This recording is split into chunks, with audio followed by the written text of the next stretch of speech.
feel like we're not in early season form, but now in mid-season form, except for my horrible take last week that Franklin would not lose a game, which they did this past week to Del Valle.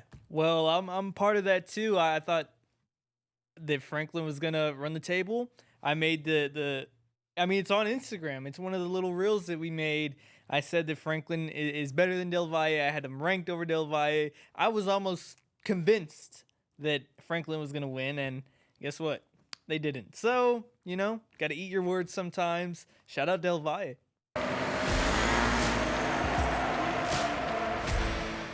All right, and welcome back. It is week 3 of the Football Friday Night podcast presented by Sun City Sitrep, Warrior Allegiance, and VP Marketing. I'm Adrian Broadus, the host. Zay Galindo, my co-host here on the program. We got a lot to dive into. Week 2 gave us a lot that we know, a lot that we still need to figure out with a lot of these teams still in non-district play. And then going into week 3, we'll have a full preview for you. One district gets into district play already. Yeah, only in week 3. We've got some teams already hitting district play, and then still some teams heading out of the city of El Paso for some of these non-district matchups. Plenty of prospects to talk about today, plenty of stars to talk about today, so let's just jump right to it. Zay, we are week 2 of high school football. We are back. I feel ready to go. I feel like we're not in early season form, but now in mid-season form, except for my horrible take last week that Franklin would not lose a game, which they did this past week to Del Valle. Well, I'm part of that too. I thought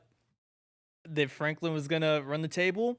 I made I mean, it's on Instagram. It's one of the little reels that we made. I said that Franklin is better than Del Valle. I had him ranked over Del Valle. I was almost convinced that Franklin was gonna win, and guess what? They didn't. So, got to eat your words sometimes. Shout out Del Valle. Shout out Del Valle. I just want to say this. There's a lot of positive takeaways I could have over a team like Del Valle. The one thing I would want to say is how much I love the community of Del Valle. They give you the small town type of feel in a big time environment, right? Like Del Valle is in the south side, or I would say like the lower valley, not the south side, but lower valley. And Del Valle brings such a big community out there. There's generations of fans who go to Conquest Stadium week over week. They care so much about their game day atmosphere. They sold out. They had a sellout crowd for Franklin Del Valle, and they had to turn fans away. So they didn't have a seat in the place to fit all the people and all the fans who are out there. And I think that's a reflection of Del Valle football. What a great community that really is. You see some awesome communities all over town. Like, don't get me wrong, I love the Canutillo community. The SAC community is growing. I mean, all the Socorro teams continue to have like great fan bases year over year. You're talking about Northeast football, and I mean, whether it's an Irvin High School setting or if it's an Austin High School setting, those are some amazing games. And then don't get me wrong, I mean, when teams like Austin are really strong in the city, and teams like Bowie play good football, I mean, haven't been a while, but when a team like El Paso High has success, the community really shows up too. But for me right now in this generation, this era, you got to look at Del Valle as kind of that premier environment for all types of high school football watching. And man, it was rocking on Friday. I just love that atmosphere at Conquest Stadium. Yeah, and that's part of why they're such a successful program, because you have the backing of the community. I mean, it's a tight-knit, everybody knows each other type of feel, like you were saying, that small town feel. And, I can only imagine how awesome, that game, that environment, that is to play in, as a player, even, as the away team, Franklin, that's got to make you feel hyped up, juiced up for such a big time game. It's almost like it felt like a playoff matchup at times. I'm reading the tweets, I'm looking at the videos. That feels like a playoff atmosphere. And there's not many places, in the city, much less the state, that are like that. Oh, I'm with you. And for Rudy Contreras and now new head coach at Franklin, Ruben Torres, to agree to continue to play each other in non-district play, I think that's a really big deal. I'll say this more on the game itself, right? Del Valle and Franklin, it was just back and forth, fireworks left and right. I mean, you could talk about Ernie Powers being a standout over with the Cougars, over 35 carries. He had 339 rushing yards, 4 touchdowns. Really impressive stuff from Ernie Powers, who holds offers and interest from the likes of UTEP.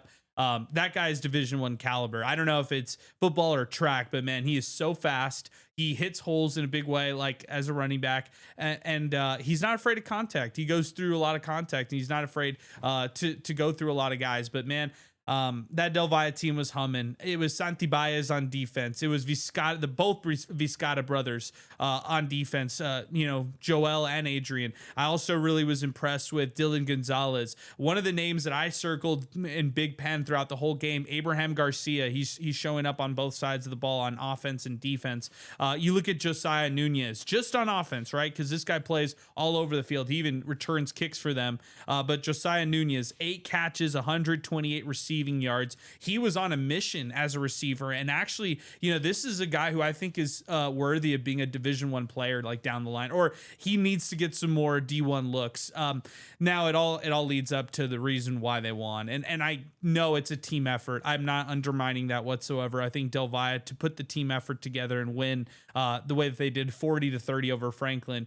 You have to have a gunslinger behind you. You have to have a field general leading the way. And man, Jake Fetty is all that and more. I mean, I was talking last week about the things that I liked about him. He did those things, extending plays on 3rd down, on 4th down plays, and moments where backs against the wall. He throws really close to a pick 6. I mean, Franklin returns it all the way to the 2, then punches it in for 6, and he nearly records an interception for or throws an interception for a touchdown. They're down 2 multiple scores against a team that's supposed to be a better team than them, right? Like, it's supposed to be a juggernaut. It's supposed to be, is a bigger school than them, right? In Franklin.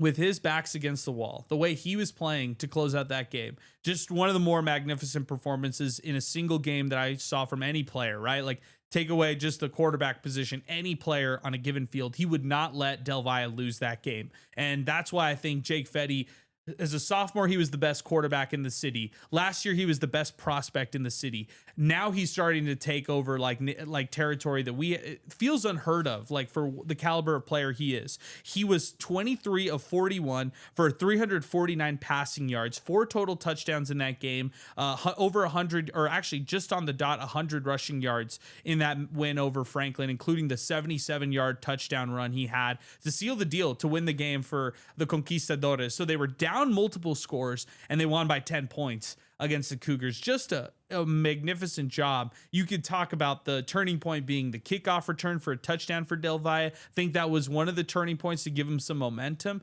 But they don't win that game without Jake Fetty behind center and manning them at quarterback. Yeah, I haven't seen Jake Fetty in a game yet. I didn't know.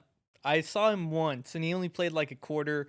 And I'm gonna have to take one of these weeks off of Football Friday Night just to see this, because I mean, I see the videos, I see the stats, I see the offers. I mean, this guy is insane, and I need to watch this guy in person, because you can't take, players like him for granted. This is a once in a generation, if not more, type of talent coming out of El Paso. And I mean, he proved how good he was on Friday. He took down one of the best teams in the city. I still think they're one of the best teams in the city, and all up to the Del Valle team. But I mean, they lost so much talent. So for them to be gelling so quickly, even if the guys that they bought in to replace that talent are good, you need to have a leader to put it all together. And that's Jake Fetty. That's Jake Fetty. So I think that he's a magnificent player. I think that with Del Valle, what a win. What a win. And they shouldn't lose a game this year at all, up until the playoffs. And even then, they should be able to make a good type of run if Jake Fetty's playing like that. Yeah, and I think that I wish they had these early season games actually later in the year, because the later game, like the schedule, I don't want to say it necessarily softens up, but it does, right? Like, they kick off district play this week. They play El Paso High this week. I mean, it should be a win for Del Valle, but moving forward, they want to be battle tested. So going into the Texas State playoffs, they're ready to go. And I think that Franklin game, you said it, playoff atmosphere, that's what it was Friday. They rose to the occasion, they delivered, and they succeeded. So hats off to Rudy Contreras. Hats off to Franklin. They played a great game too. That was just one of those great Texas high school football games that you get to experience. Some other stars from the week. Let's talk about some of those players that just really stood out. Seniors or just underclassmen, guys who just really stood out all over the field. I know that we talked about this one as a out of city game on Thursday. Odessa Permian defeated Eastlake 27-12, but the Falcons gave themselves a lot of opportunities in that game. And I want to highlight Julian Williams, who came over from Horizon over the offseason. 235 total yards of offense in this game right here. And it leads into another game where, Eastlake is taking on another out of town matchup. They're traveling outside the city. They're going to Andrews, Texas to play Liberty Hill this week. Julian Williams, as he acclimates himself and continues to develop that chemistry with this team, don't sleep on Eastlake. I mean, they're a team who's right now 1-1. Who knows what happens over this weekend? But I think regardless of their record going to district play, they should definitely be one of the top dogs in that district. Yeah, I mean, Julian Williams, he was a kind of under the radar name last year when he was at Horizon. He goes down the street to Eastlake, and now he's big time 6A football guy. He's the quarterback of a district contender, which is something that's going to be new to him. All love to Horizon. They didn't have the greatest of seasons last year. He was a sophomore. You saw the growing pains with him, but you saw the upside. I think he had 19 touchdowns as a sophomore last year. This year at Eastlake, more talent, more pressure. I think he's going to rise up to the occasion. He's somebody that I'm really excited to see as the season progresses, because you just need to get snaps. You need to get playing time.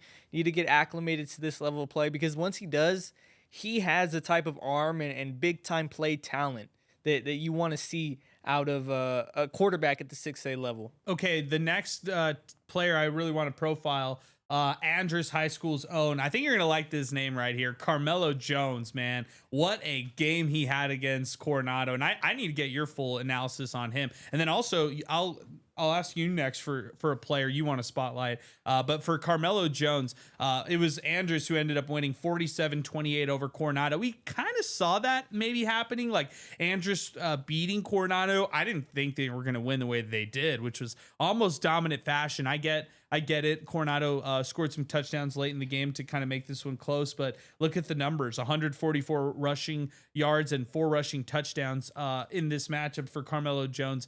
That Andrews team's a little nasty, Zay. I mean, if there's like a sneaky second place team in that district, which gets underway this week in 5A, they're a sneaky second place right behind Del Valle.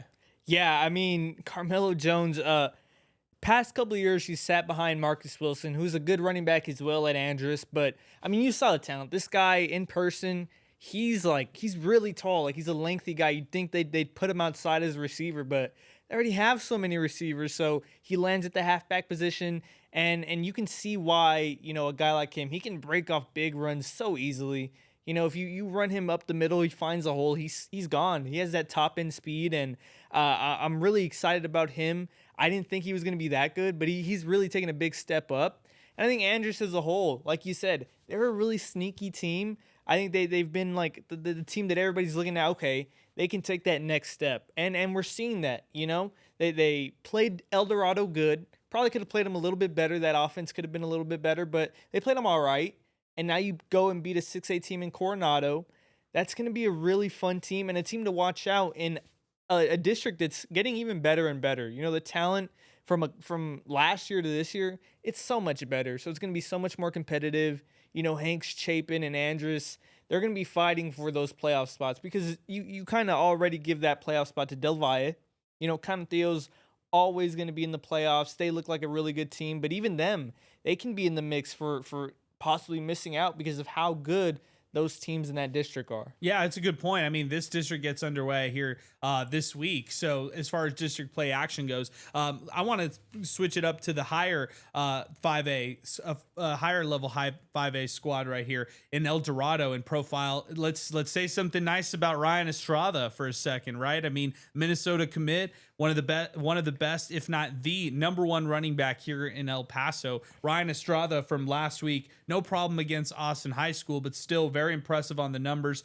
Only 8 carries, 163 rushing yards, and 2 touchdowns before basically not really playing the rest of the matchup. Man, Ryan Estrada, just an absolute baller. Love the guy. Love what I see from him. And going into this week, a fun game, a Thursday night matchup against the 6A squad in Montwood. Like you mentioned that first week. All right, they have that test on their side. They can't, it was a tough back and forth matchup for a squad like El Dorado, and then now they're still 2-0 here up to this point, unbeaten. Can they keep that streak alive? Or is Montwood finally tired of losing here? They're 0-2. They dropped that game against Cantio last week. Damian Briano, that mix between him throwing the ball and then running the ball with Gene Palmer at the tailback position.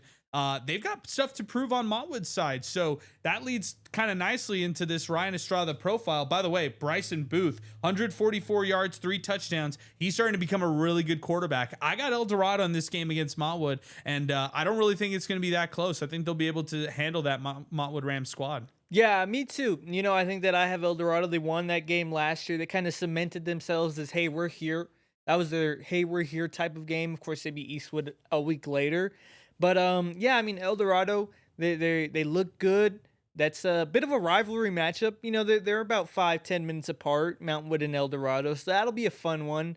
And I think that, Ryan Estrada, Jadarius Sanders, and Bryson Booth, that's a good big three. That's a big three I'd want on my offense. And, regardless of what Mountainwood can put up offensively, I think El Dorado's just going to overpower them. So, yeah, me too. I have the Aztecs. Okay, give me a player you want to profile here, and who do you want to showcase? Yeah, I texted you about this over the week. Maurice Edwards from Americas.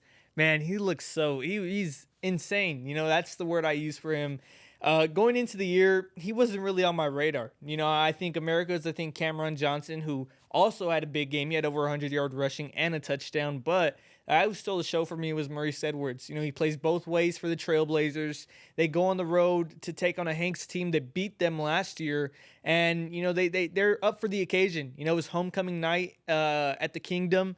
It's a packed out crowd. I mean, it was a great atmosphere as well. The student section up to the bleachers, parents, everybody's loud. America's side is loud too. So it was an awesome Thursday night football game. And, it went down to the wire. America's ends up coming up 31-28 on top of Hanks. And most of that reason was Maurice Edwards. In the second half, he looked insane. He had over 230 total yards offensively. He had a touchdown, a big 50-yard touchdown in the fourth quarter to kind of seal that one.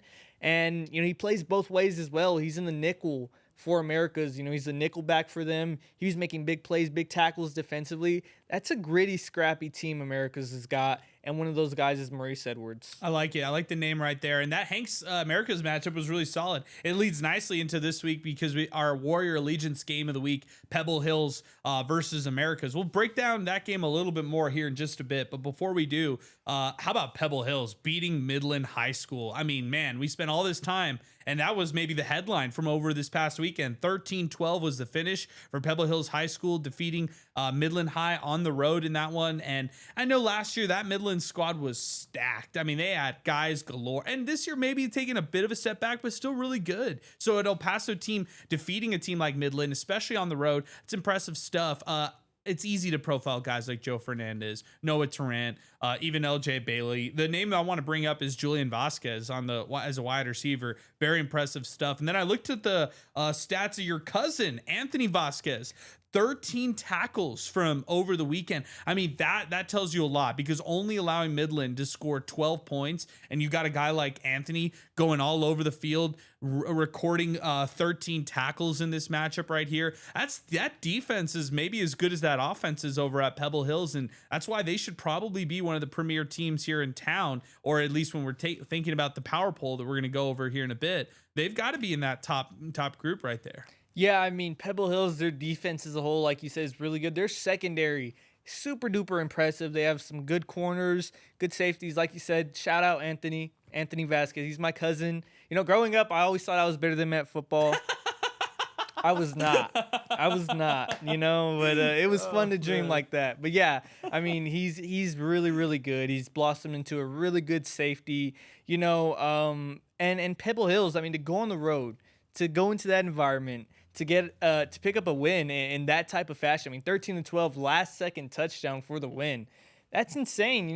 They were without Joe Fernandez and LJ Bailey for that first half, like you said last week. And they were still able to keep up with them. It was an ugly game. To go win a game on the road, to be gritty, to be the tougher team, that shows that you got it. You got what it takes to compete at this level, 6A football, at least in El Paso. And they're a team that I'm going to be, really, really high on. I've been high on, but I think that, they can easily be the district champs in that one. There's a lot of competition But right now, my way too early pick would be the Spartans. Okay, we'll talk a little bit more about, maybe you feature one more prospect that you want to highlight, maybe from that Chapin Eastwood game that you got a chance to cover. And by the way, Troopers raced away with that one, 35-19. But let's talk about some Bel Air standouts from over the weekend. I thought the Highlanders, winning that first game. You mentioned it last week, over 600 days since their last win. They got their first win over last weekend against Irvin High School, and a couple guys to profile. I talked about him in week one, but Angel Dominguez, 308 passing yards, 3 touchdowns, 186 rushing yards on the ground as well. And then Eddie Reyes, the running back, 201 rushing yards, 2 touchdowns. Highlanders with some standouts in that one right there, and it leads nicely into their matchup this week against Socorro. That'll be a fun one. Yeah, it will be a fun one. I'll be out there. I have that game for Football Friday night at the SAC, and it should be a fun one. I mean, they can score points, man. Bel Air can really put up points. I mean, they put up another 40 bomb against Irvin, but that defense just worries me. I saw Irvin in game one. They didn't look too great offensively against a Hanks team who I think did step it up defensively, but I mean, they struggled so much. So, props to Irvin for putting up that many points. They were in that game till the final seconds, really. Dallas Medina looked good. D'Angelo Garcia. Of course, their big receiver, Michael Salazar, had a big game.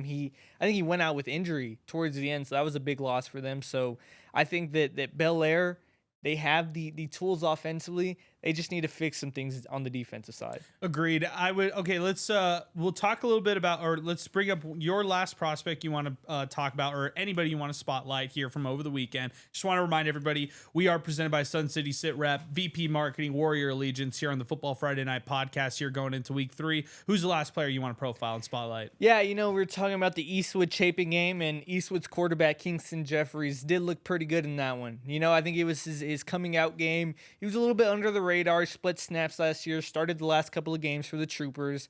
Now he's the full-time guy, and you go through the struggles that you're going to get with a guy that's really barely starting, to acclimate himself at this level. He had some interceptions, had some missed throws, but when he's on, he's on. He has wheels. He's really, really fast. He took a quarterback draw, 60 yards to the house against Chapin. He extends plays, but, at the same time, he's really smart. He has the intangibles that, okay, I'm out in the pocket. I see a guy coming at me. There's nobody open. He just throws it away. He's not going to throw it into traffic. And you see that a lot of times with some of these quarterbacks. They just make these mistakes for trying to be too much.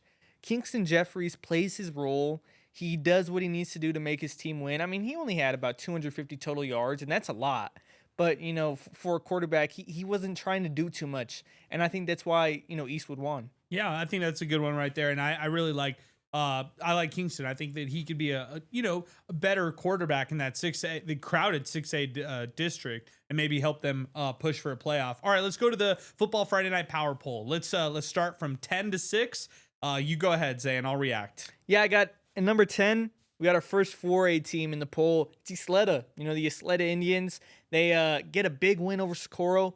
Some people were thinking, hey, Socorro, they could possibly get 4 wins this year. Not looking too promising at this point. Isleta handled business. They got a big double-digit win over a Socorro team that was looking for revenge from last year. I have them at 10. Number 9, Andrus. They get the win at home against Coronado. They have some momentum under their belt. They're going to really battle for maybe even a home playoff spot in 1-5A Division 2.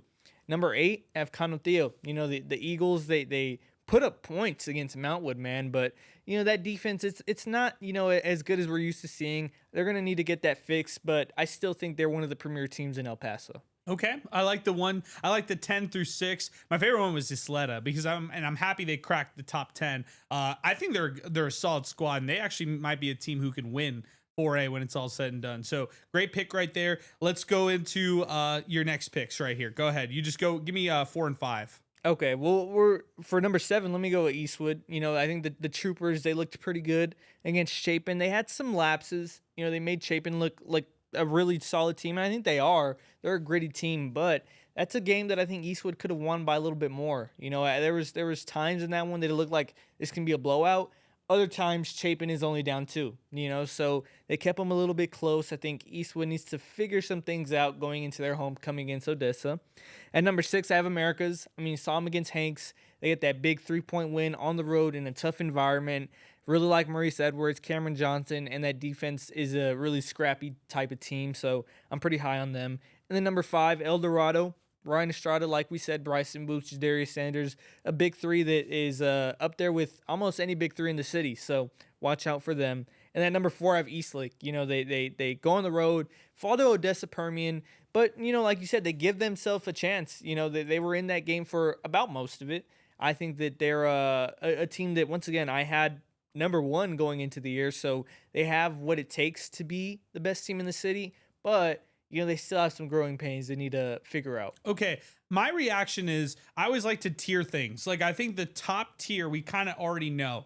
But my question to you is, before you get to your top three, do you think Eastlake, El Dorado, or Americas could be in that top tier? Or are they in that second tier for a reason, in your opinion?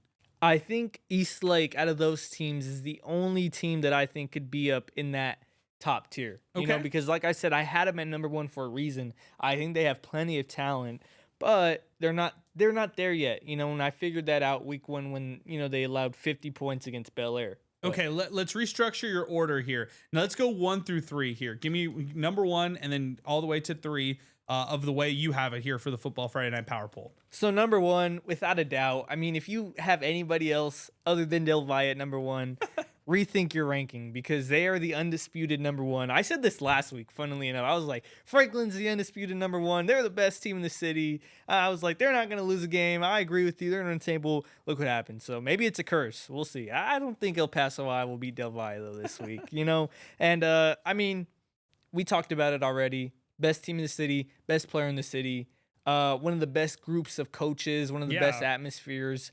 Overall, heck of a program, heck of a win. They earned that number 1 spot, and I really don't see them leaving that spot for the rest of the regular season. Number 2, Pebble Hills. They go on the road, get a big win at Midland. We talked about that one already as well. They have a lot of talent, and I think that defense, going into the year, I was high on the offense, but the defense might be the best group on that team. They're going to hold a lot of weight on them to get them through some games, get them through some growing pains with such a young offensive core. So number 2, Pebble Hills, they really impressed me. And number 3, Franklin. They dropped from 1 to 3, but I mean, they're still a really, really good football team. I mean, that was a really good football game. That was a game that, you're going to save it in the archives. That's a game you rewatch. That was a classic, 40 to 30, but it felt like it was so much closer than that. Ernie Powers, that offensive line, if they can figure out a way to be not so one-dimensional, they can easily, be the best team in the city, right? But, you lose that game on the road at Del Valle, you're still going to have some things to figure out, and they have a chance to redeem themselves this week. The only thing I want to ask you is, does this make you rethink that scrimmage game you watched between Pebble Hills and Del Valle and think who could win that game? Oh, man, I don't know. I do want to rethink it, because at that game, Pebble Hills did look like the better team. But at the same time, I don't think Del Valle showed a lot, because now you're looking at it now. I mean, they had so much talent. They had some guys out as well that I think I noticed. I saw some names that were new to me. But, I mean, Pebble Hills defense did look pretty good. They looked pretty good against Jake Fetty. He only played about 2 or 3 drives. They had like a red zone session where they just spotted the ball at the 20 and let everybody go from there. But Pebble Hills defense showed up. They stopped Jake Fetty. But at the same time, you couldn't roll out. You couldn't like run the ball as a quarterback. So that's like Jake Fetty. That's one of his biggest, qualities is he can extend plays. So yeah, I guess I think it does make me rethink. If this is a regular season game, maybe Del Valle does win that game.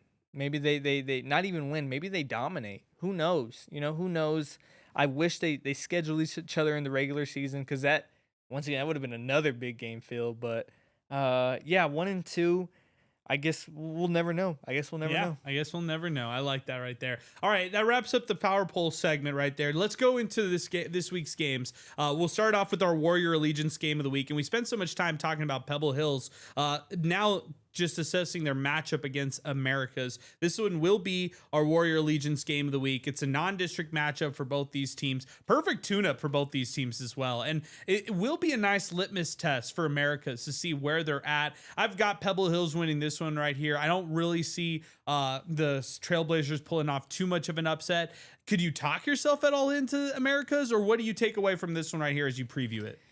Yeah, I mean, I don't think I could talk myself into Americas, but maybe I can. I can talk myself into a lot of things. I mean, as a UTEP fan, you kind of just have to talk yourself into things, and I can see a reality where Americas keeps it close, only because last year Pebble Hills pummeled the Trailblazers at the SAC, and it was an embarrassing loss for them. It was the start of a rough year for the Trailblazers. They want revenge. They have a lot of talent. And like I said, they're like a scrappy team. Their corner, I'm a short guy. I'm like 5'5", maybe on a good day. Their corner is like way shorter than me. He's their best corner. He's over here like being just a pest. And that's what you need to be as a DB. And as a team, when you're the underdog, when you're the shorter, not the biggest or fastest team, you need to find a way to get up on the scoreboard. And I mean, this guy, 10 seconds left. Hanks is about to score, right? And they need to spot the ball.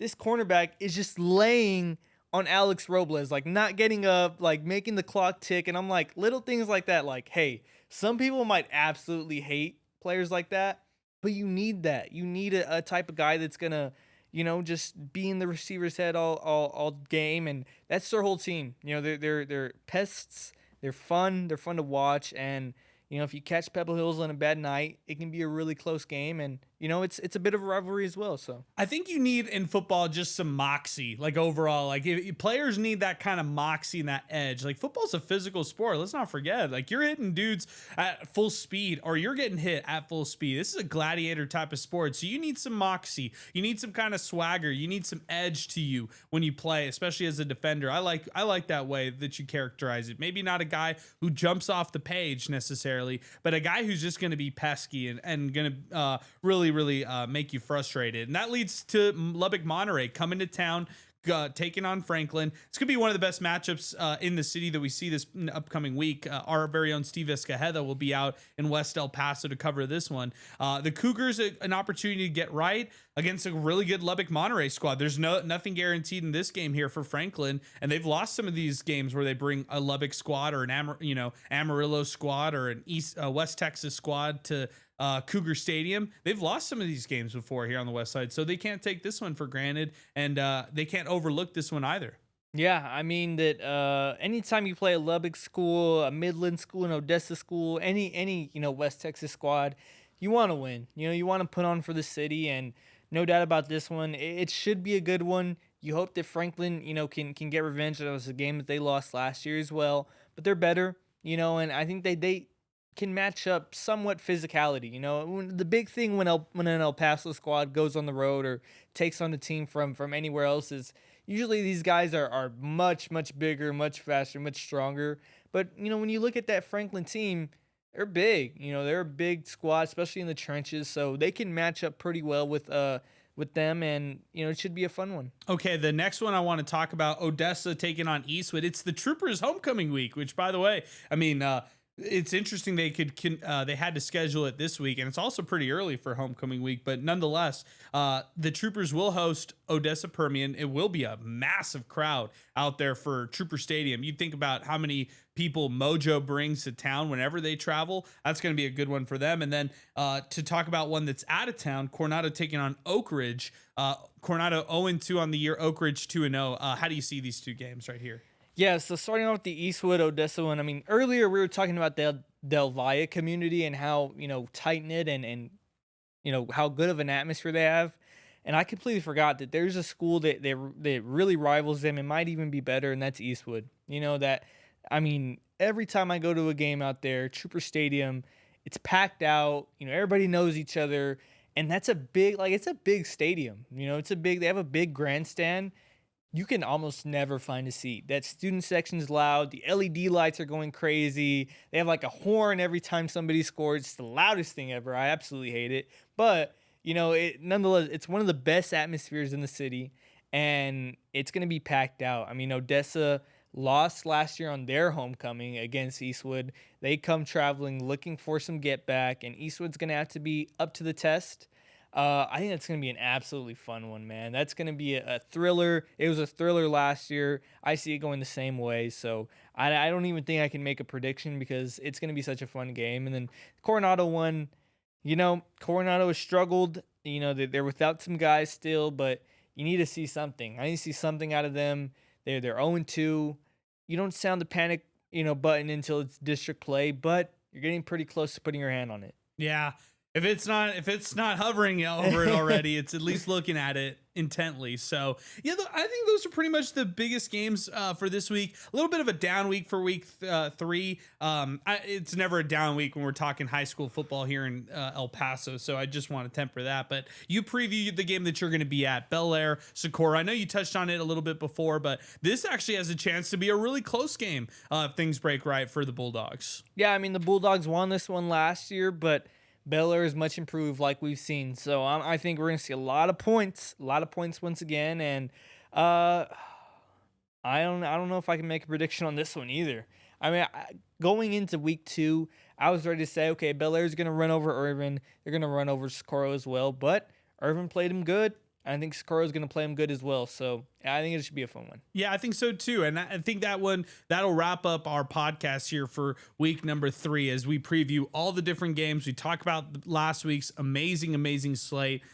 We really can't take last week for granted. We had some amazing games, not only in El Paso, but also out of town, and some exceptional standouts who were really shining over the whole weekend. So really, really good stuff there, Zay. I appreciate it as always. Thanks to the great team here at Sun City Sitrep, as always, for producing the podcast, editing the podcast, and make sure to subscribe on the YouTube channel so you can get those notifications whenever we drop our next podcast and our next episode. But until then, we'll be back in action next week. A fun week ahead here this week on Football Friday Night, so make sure to tune in Friday on 600 ESPN El Paso. But for Sun City Sitrep, for Zay Galindo, I'm Adrian Broadus. We're signing off here tonight here for the Football Friday Night podcast on Sun City Sitrep.